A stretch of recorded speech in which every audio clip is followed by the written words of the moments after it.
Beef jerky has a way of pulling people back into a moment. A long drive where the road hums steady under the tires. A late shift when the break room feels like the only quiet place left. You tear a strip, feel the resistance, wait for the salt, the smoke, the chew that should speak for the meat itself. But many bags today tell a different story. Some coat your fingers with sugar before the beef even settles on your tongue. Some collapse into a soft, sweet paste instead of holding a clean pull. And hidden behind those flavors sit real consequences. Sodium loads that push blood pressure higher. Added sugars that nudge insulin off balance, preservatives that turn a simple snack into something your body must work harder to process. This video is for anyone who still wants jerky to feel like jerky. We'll walk through 5 brands that drift too far from that promise, and 2 that bring the craft back to something firmer, cleaner, and closer to the strip you remember. Number 1. Matador Original. A strip that looks bold until the salt hits harder than the meat. The first chew tightens the tongue, the edges feel drier than they appear, and a light glaze holds to the fingers longer than expected. Those immediate cues often tell the story before the label even enters the conversation. When you turn that label over, the picture sharpens. 1 ounce of Matador Original carries roughly 710 milligrams of sodium, and about 6 grams of sugar supported by ingredients such as monosodium glutamate, maltodextrin, and sodium erythorbate. That single ounce, barely a handful, absorbs a large portion of what many older adults try to limit throughout the entire day. Meanwhile, the sugar content slips in under a smoky image that most people assume will lean savory, not sweet. By the time someone finishes a second or third piece, the totals climb at a pace that most shoppers do not anticipate. Health guidelines around sodium and processed meats exist for a reason. Elevated sodium intake pushes blood pressure upward, increases strain on the arterial system, and forces the kidneys to manage a load they cannot always keep pace with. Added sugars, even in small amounts, can disrupt insulin stability, especially for anyone dealing with prediabetes or type 2 diabetes, a group that grows larger every year. Combining those two in a preserved meat product adds another layer of difficulty because the body must simultaneously balance fluids, regulate glucose, and process the cured compounds that hold the jerky's color and flavor. A small serving may not raise alarms in the moment, but the cumulative effect across weeks and months is what health research keeps warning about. The formula itself explains why Matador tastes so forceful from the first bite. Salt delivers the immediate hit. Sugar rounds the edge. The glaze softens the surface just enough to hide the dryness underneath. Flavor enhancers lift the umami sensation, even when the underlying fibers are not strongly structured. The jerky feels loud because it is engineered to feel loud. Drying takes a back seat to the blend. The strip's texture does not develop from patient moisture loss. It develops from a mix of sweetening agents, curing salts, and stabilizers that help the meat hold uniform bite and bold flavor, even when the actual drying step is minimal. That is why the taste rises instantly while the beef character trails behind. Many shoppers still approach jerky with an old assumption dried meat with a straightforward chew, modest salt, and enough protein to keep energy steady. Matador leans on that assumption. The packaging looks energetic and confident. The brand is familiar, and the idea of grabbing jerky during a busy day feels like a responsible choice. But familiarity does not change composition. The sodium content rivals an entire fast food meal. The sugar load inches into snack bar territory. The additives shift the product away from traditional jerky and toward processed meat, calibrated for stimulation more than nourishment. People managing hypertension, heart conditions, kidney concerns, fluid retention, or glucose regulation should be especially cautious. Sodium levels this high can overwhelm daily limits quickly. Sugar adds another variable the body must correct. Cured ingredients add a preservation burden the digestive system must manage over time.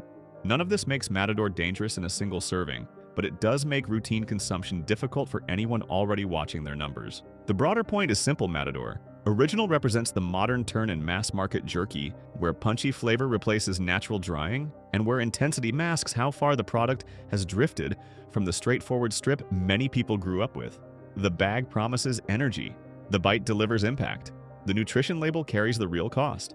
For anyone trying to keep their daily limits steady, this brand needs a far more cautious place in the cart, if it lands there at all. Number 2. Jack Link's Doritos Spicy Sweet Chili. What happens when jerky slips so far into sweetness that the meat becomes a carrier for sugar instead of flavor? Jack Link's Doritos Spicy Sweet Chili shows that shift more clearly than most. The answer starts with the numbers printed on the back. 1 ounce carries roughly 510 milligrams of sodium and around 7 grams of sugar, with sugar listed as the third ingredient, and soy sauce appearing twice. For something often treated as a quick protein fix, that ratio tilts in a direction most shoppers do not expect. The real issue lies in how this jerky is built. Instead of relying on slow-drying steady airflow or firm grain structure, the strip is shaped by sweetened marinades, branded seasonings, and a profile engineered to hit fast and loud. It behaves less like a preserved piece of beef and more like a spicy sweet snack mix pressed into meat form. Protein fades into the background while stimulation takes center stage. The sensory experience confirms it right away. The chew turns sticky the moment your teeth sink in. The flavored heat rises quicker than the beef can reveal itself. The edges feel softened by a sugary glaze, and a chili haze lingers long after the strip is gone. Turning over that experience in your mind, you notice how each element leans towards sweetness. First, heat second, and meat last, an order that reverses jerky's original meaning. Long-term intake of a product built like this does more than satisfy a quick craving. High sodium paired with steady sugar intake in processed meat raises blood pressure, triggers low-grade inflammation, and pushes insulin response off balance. Sodium encourages water retention, forcing the cardiovascular system to compensate. Sugar produces small but repeated insulin jumps that over time move the body toward resistance. The cured additives place extra workload on the kidneys, even when the rest of the diet stays reasonable. In another corner of nutrition research, cardiologists warn how this combination builds quietly but consistently. As Dr. Dariush Mozafarian notes, excess sodium and added sugars together create metabolic pressure that builds silently across years, not days. That description fits snacks like this with uncomfortable accuracy.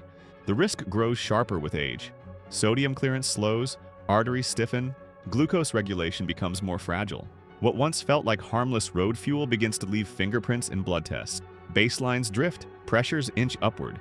Glucose levels nudge past comfortable lines. It is not a single bag that causes harm. It is the routine bites that tip the scales over months and years. When a snack stacks salt, sugar, and processed meat together, the body absorbs a burden that does not show up right away but shows up without fail. Later on, that truth becomes personal for some people. An older man who always enjoyed this strong, sweet kick sits in a clinic waiting room staring at his latest results. Pressure elevated, glucose creeping higher. His doctor circled both numbers. He drove home, opened the familiar bag on instinct, and paused. The sweet spike still appealed to him. The flavored heat still rose the same way. Yet something shifted. For the first time, the taste and the numbers connected. He set the bag down not with guilt, but with a quiet understanding that this habit no longer served him. And as labels across the aisle begin blending sweetness with simplicity, another brand steps forward with a different kind of warning. One that looks clean at first glance, but hides its own compromise beneath the salt. Number 3. Crave Sea Salt Original. Crave sells simplicity, yet the sweetness arrives before the salt. The first thing you notice is not the clean lift of sea salt or the grain of dried beef. It is a soft pull that gives way too easily, a sweet lift that sits at the front of the bite, and a thin fiber that breaks before any real chew forms. The finish drifts off gently, almost polite, instead of settling into the deeper note that real beef should carry. Those traits reflect what the label shows. Each ounce contains around 9 grams of sugar, with cane sugar listed as the second ingredient. That number is unusually high for something marketed as a sea salt jerky. The sweetness is not an accent, it is a structural part of the strip. When sugar moves that far up the ingredient list, the jerky begins behaving less like dried meat and more like a flavored snack that happens to contain beef. It becomes predictable, padded, and softened by design. Once you start paying attention, the sensory difference becomes even clearer. A traditional jerky, real honest jerky, has a clean snap when you pull a strip apart. The grain shows itself. You feel the alignment of the fibers. Your teeth meet a dry resistance that takes a moment to break through, and that moment is part of the satisfaction. The salt works like a sharpening line, lifting the beef's natural depth instead of covering it. The smoke, if present, arrives slowly settling into the chew instead of flashing up front. A good strip leaves traces of itself. The flavor rises and holds, then fades with weight. Crave's version sits on the opposite end of that spectrum. The fibers feel thinned. The resistance is brief. Instead of a steady grain, the texture leans towards softness, almost as if pre-tendered. The sweetness does not wait its turn, it shows up instantly. The finish is mellow, but not in the way old-school jerky softens after a long chew. It fades because the flavor is built from sweetened marinade rather than depth from drying. By contrast, the strip feels shaped for convenience, not craft. To be fair, this is not evidence of failure, it is evidence of scale. Mass-market jerky survives on predictable texture and broad appeal. A large production chain cannot take the same risks or produce the same variation that a small batch of true jerky can. Uniform moisture, softer fibers, controlled sweetness, and stable flavor are part of the system. A brand that sells nationwide cannot lean too far into traditional firmness or dryness. because those traits reduce shelf life, shrink the potential audience, and complicate consistency. In that environment, compromise is not corner cutting. It is the mechanism that keeps the product on shelves. Crave falls directly into that category. It is designed to meet a wide range of taste expectations. It is built to feel easy, soft, and accessible. It is shaped so that almost anyone can eat it without adjusting to the toughness or dryness that older jerky styles demand. From that perspective, the heavy sweetness, softened pull, and thin fibers make sense. The product is not pretending to be a handcrafted strip. It is balancing flavor texture and stability for a mass audience that often prefers sweetness over mineral-rich beef depth. Still, this clarity leads to a simple point. If you genuinely love jerky for what makes jerky special, the firm bite, the slow rise of flavor, the clean grain, the dry integrity, this style will not deliver it. Sweet-forward, soft-textured products, shaped by large supply chains, cannot recreate the sensory weight of pure dried beef. Expecting a craft-style chew from a formula built around sugar and uniform softness sets you up for disappointment every time. You can enjoy it as a snack, but not as an expression of what jerky tastes like when it is made without compromise. From a health angle, the sweetness carries its own cost. Regular intake of high-sugar preserved meat raises triglycerides, dulls insulin sensitivity, and places extra pressure on older metabolisms that already work harder to keep glucose steady. Even small servings eaten often can accumulate into a pattern that nudges blood markers in the wrong direction. A product shaped this way may be pleasant in the moment, but it does not act like true jerky in flavor or in how the body has to process it. If you want the depth, the grain, and the honesty of real jerky, you will not find it in this bag. Number 4. Great Value Original. The cheapest bag often ends up costing the most in honesty. Great Value Original sits right at that edge of jerky-shaped, less by slow drying and more by the demands of a high-volume cost-first supply chain. When you pull the process apart, the picture becomes clearer. Lower-grade cuts are chosen because they're inexpensive and easy to process. Drying is accelerated to reduce time and energy costs. Moisture is restored later to keep texture from becoming too tough. Flavor is boosted through blended marinades instead of patient dehydration. Hydrolyzed proteins are added to intensify savoriness without raising meat quality. And curing agents step in to stabilize color and extend shelf life beyond what traditional jerky could ever reach. This approach is not an accident. It is a structure. Every compromise supports the next. Shorter drying times mean the beef never develops a true grain.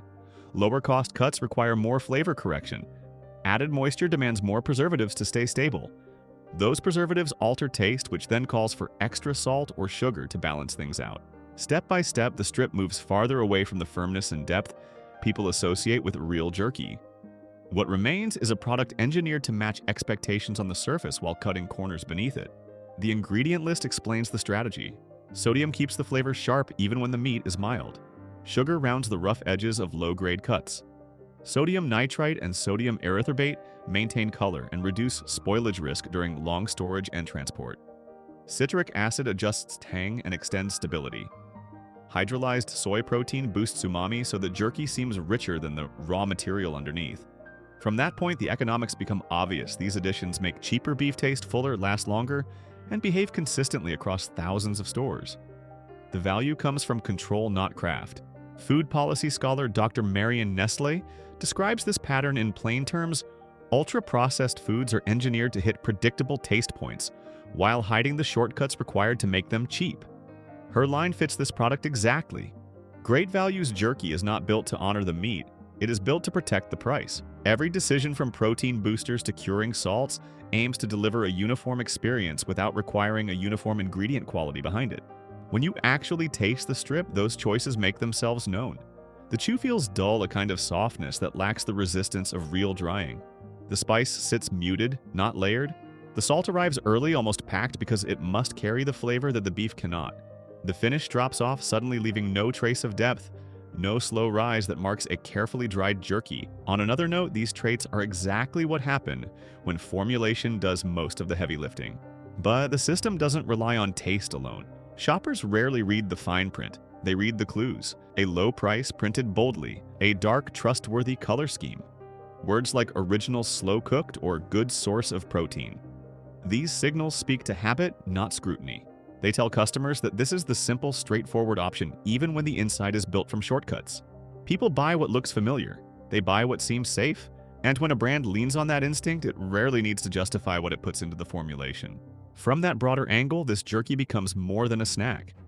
It becomes a snapshot of how modern capitalism packages value bright design, masking thin substance-engineered consistency, replacing genuine craft simplified promises, covering layers of compromise. The product works because the system teaches shoppers to reward the appearance of value over the depth of it. The strip may be inexpensive, but it's inexpensive because pieces were quietly removed on the way to the shelf. A bag like this reminds us of a truth the label never mentions. The lowest price often hides the highest trade-offs, and the cost rarely shows up until after the first bite. Number 5. Oberto Original. Some brands evolve, others adjust, and a few drift so far from their beginnings that the name feels borrowed. Oberto sits in that last category.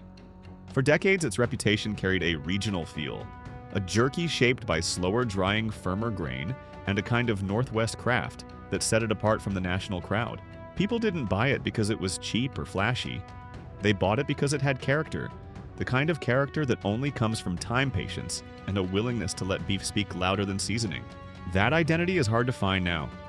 The modern recipe leans heavily on a different backbone, roughly 450 to 550 milligrams of sodium per ounce, supported by sugar, brown sugar, hydrolyzed corn, protein, sodium nitrite, and a smoke flavor designed for reliability. In the old version, sugar sat in the background.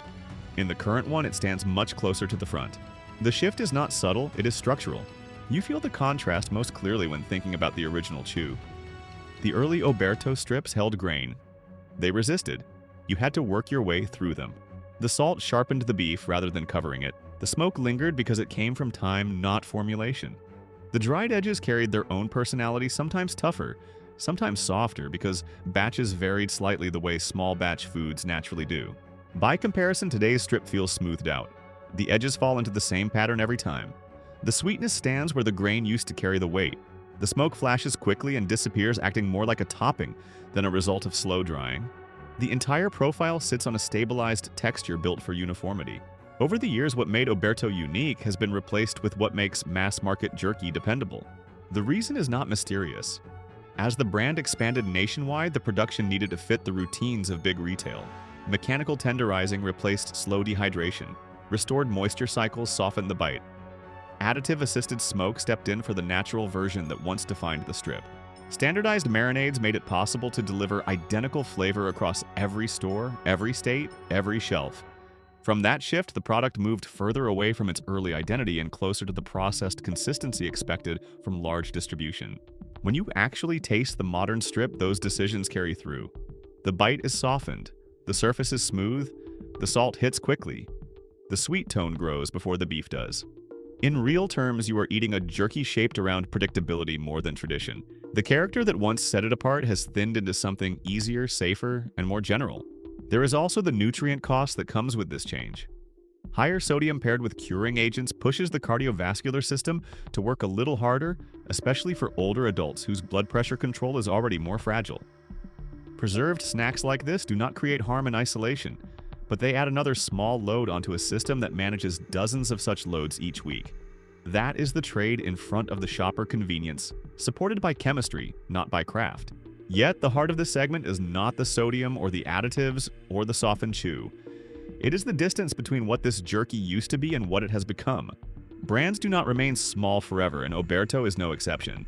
The market rewards stability, not personality. Big shelves reward sameness, not grain. National demand rewards short cycles and standardized texture, not the quirks of slower drying. In choosing to grow the brand, stepped away from the thing that made it memorable. And somewhere in that space, a longtime loyal customer opens the new bag, tastes it, and realizes how much of the old version is gone. He sets it down and says, "One line, tired, simple, and honest. It used to taste like itself." Some jerky leaves you with the sense that something essential slipped away along the way. Strip after strip, you taste convenience more than craft, shortcuts more than care. That's why the better brands stand out so sharply. They don't chase softness or sweetness to hide thin grain. They don't build flavor from additives first and beef second. They hold onto older habits, slower drying, firmer texture, and a flavor that rises because the meat has something to say. These examples aren't perfect, but they prove the category still has a brighter side when the process respects the product. Number 6. Country Archer. A strip of jerky hits differently when the first thing you notice is the grain, not the glaze. You pull it apart and feel resistance before flavor even shows itself. The line of the fibers runs clean. The break is uneven in the way real meat breaks. Nothing softens too quickly. Nothing collapses before you're ready. That first small detail sets Country Archer apart before a single ingredient is read. The label confirms what the texture suggests. Grass-fed beef sits at the top, followed by sea salt, a modest touch of organic cane sugar, and an honest mix of spices. No mystery blends, no protein fillers, no chemical smoke, no nitrites other than those naturally occurring in celery juice powder. The ingredient list is short enough that you don't need to decode it, and that alone separates this brand from most of the aisle. From that base, the craft becomes clearer. The texture doesn't come from softening agents or restored moisture cycles. It comes from slower drying runs that keep the internal grain intact. The team trims more carefully, allowing the meat to hold its shape, rather than relying on heavy marinades to hide thin sections. Mechanical tenderizing is kept to a minimum. The drying isn't rushed. You taste the benefit of that patience in the way each bite asks you to work just a little, not annoyingly, but honestly. That kind of chew does not come from shortcuts. It comes from restraint. Seasoning follows the same pattern. It sits behind the beef instead of covering it. The salt sharpens the natural flavor rather than stepping in for it. The sweetness is there, but faint, giving the strip balance instead of dominating the profile. There is no fast-burning heat or quick-flashing smoke. The flavor rises slowly, step by step, the way jerky used to behave before sweetness became the fastest way to please a crowd. In plain terms, the meat is doing the talking, not the additives. On the operational side, the difference grows even more obvious. Country Archer works in smaller batches compared with the national giants. That scale makes everything harder, slower production, tighter trimming standards, and less room for cost cutting. But it also makes honesty easier. When a company doesn't need to push tens of millions of bags through thousands of stores, it can afford longer drying cycles and more attention to the type of beef it buys. You cannot produce this texture with the same industrial pace that shapes the bottom shelf of the aisle. You have to slow down, and slowing down shows. The taste tests reflect this. Snack reviewers who focus on low-sugar options often highlight its clean finish. Outdoor cooks praise the steady rise of flavor that holds up during long hikes. Independent jerky comparisons point out how little sweetness sits on the surface and how clearly the beef comes through without noise from additives. None of these groups agree on everything, but they agree on this: Country Archer tastes like the product of real meat and time, not engineering. Another detail often overlooked is how the strip behaves after the first bite. With many mass-market brands, the flavor hits immediately, then falls flat. Here, the flavor grows slowly and lingers without becoming sticky or sugary. The grain stays intact from beginning to end. Even the finish feels straightforward: a clean pull, an honest chew, and no artificial coating left behind. That kind of ending is hard to fake. All of this leads to a simple conclusion for viewers trying to find something dependable on a crowded shelf. If you want jerky that still behaves like jerky, firm grain, slow flavor meat first character, this is one of the closest options left in mainstream retail. It will not match the purity of truly small batch wood smoked strips, but it stands far above the brands shaped more by formula than by beef. Country Archer proves that jerky doesn't need to be perfect to feel real, it only needs space to be itself. Number 7, the new Primal. Some jerkies feel engineered. This one feels assembled with a purpose. The new Primal starts with a foundation that tells you exactly what direction it intends to go. Grass-fed beef sits at the front, followed by coconut aminos, pineapple juice, apple cider vinegar, garlic, onion, jalapeno, and sea salt. No nitrites, no hydrolyzed proteins, no artificial smoke hiding inside shorthand ingredients. Just a short, readable list that looks closer to a recipe than a formula. To be clear, the simplicity isn't accidental. The entire brand leans on a clean protein philosophy, the idea that fewer steps between the animal and the finished strip result in food that tastes like what it is supposed to be. Rather than building flavor from extracts, enhancers, or coated sweetness, they follow a different path. Use natural acids to brighten the meat, use fruit enzymes to tenderize lightly, and use spices to sharpen the edges instead of masking them. It's a frame built on restraint rather than manipulation, and it shows from the first bite. The sensory profile confirms it immediately. The grain stands out. The pull has firmness without being stubborn. A bright tang rises from the vinegar, and pineapple adding lift without turning sugary. The jalapeno sits quietly in the background, not as heat but as warmth. And when the chew settles, it settles clean, leaving no syrup, no stickiness, no glaze. The finish ends because the flavor ran its course, not because additives pushed it in one direction and dropped it in another. From this angle, the strip behaves like jerky guided by ingredients rather than corrected by them. Ingredient transparency plays a major role in that behavior. Coconut aminos replace the soy-based boosters that many brands rely on to fake savoriness. Pineapple juice brings natural enzymes that soften the outer layer without dissolving the grain. Apple cider vinegar keeps the flavor bright without overloading the strip with sugar. Garlic and onion add real bulk to the profile instead of powdered shortcuts. Even the jalapeno looks like a decision made for balance, not for marketing flash. Each element exists to support the beef, not to distract from it. The processing approach follows the same discipline. Drying runs are slower. Moisture isn't sharply restored at the end just to hit a softness target. Mechanical tenderizing is kept minimal, allowing the natural structure of the meat to survive the process. In steady practice, the texture comes from fiber integrity, not from additives binding the surface. That is why the strip still has body, even without artificial smoke or filler proteins. It isn't sculpted into consistency, it's preserved into it. Where this brand sits in the market matters too. It is not the cheapest option on the shelf, and it doesn't pretend to be. Instead, it positions itself in the middle ground between true small-batch jerky and mass-market affordability. The price reflects the time and ingredients required, but not in a way that pushes it into niche territory. It offers a clear label for shoppers who want something honest without needing to hunt down specialty stores or pay for boutique markup.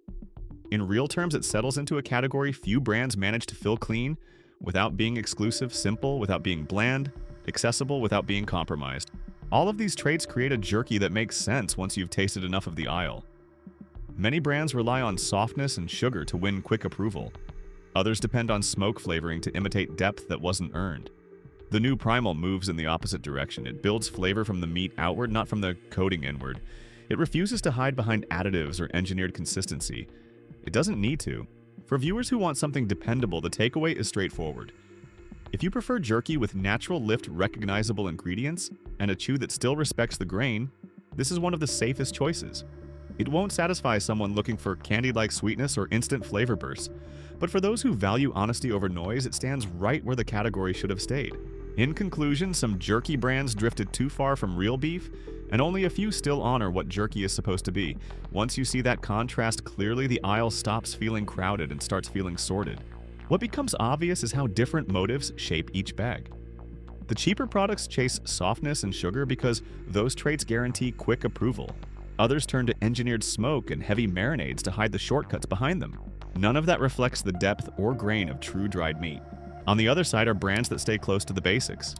They choose slower drying, fewer additives, and ingredients you can read without guessing.